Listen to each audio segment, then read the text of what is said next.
Mr. and Mrs. Brown first met Paddington on a railway station, which was how he came to have such an unusual name for a bear. They were waiting for their daughter Judy when Mr. Brown caught sight of him sitting on an old suitcase behind a pile of mail bags. As they drew near, he stood up and politely raised his hat. "Good afternoon," he said. "Can I help you?"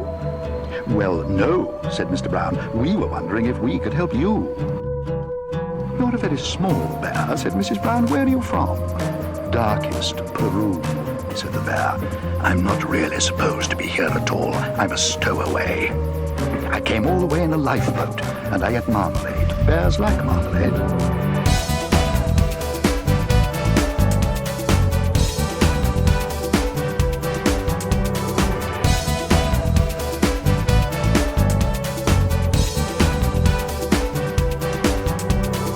I used to live with my Aunt Lucy, but she had to go into a home for retired bears, so I emigrated. Aunt Lucy always said she wanted me to emigrate when I was old enough, but now that I have, I'm not quite sure what to do next. As he bent down, the Browns caught sight of a label round his neck. It said, "Please look after this bear, thank you." Mrs. Brown thought of a name for him. Paddington. "Mary," said Mr. Brown, "are you sure we're doing the right thing?" "That," said Mrs. Brown, "remains to be seen. I've never had a bear about the house before, but I have a feeling things may never be quite the same again."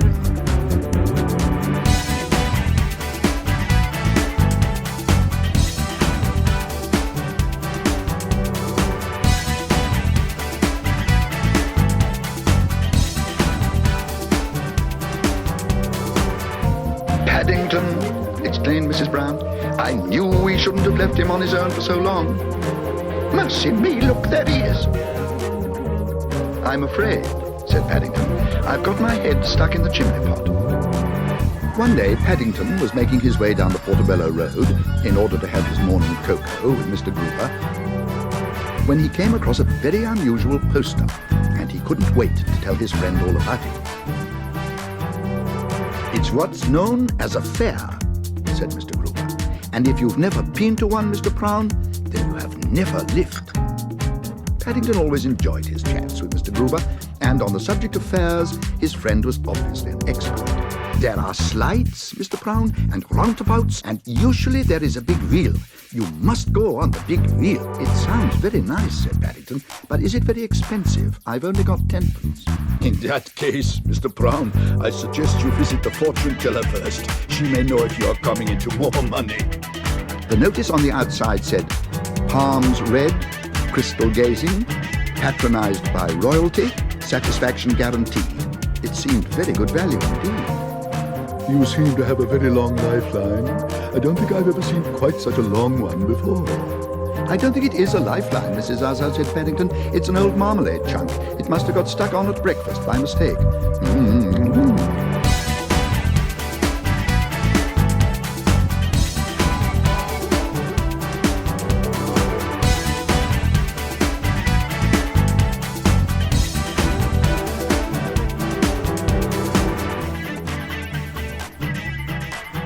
Paddington gave a sigh.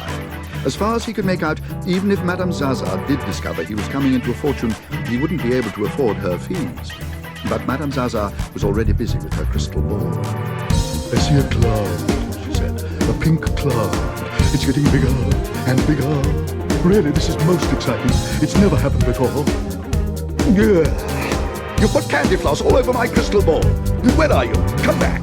But Paddington had gone. He'd had quite enough fortune-telling for one day, and he felt it was high time he spent his 10pence on something more important.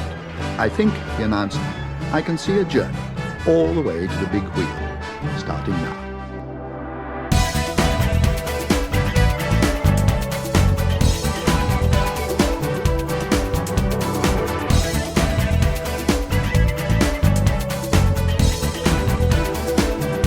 "I'm sorry, Mr. Eagle," called Paddington.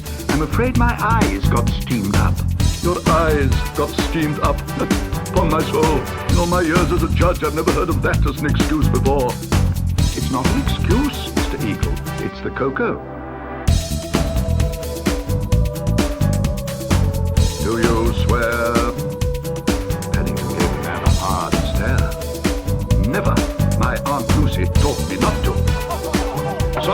court.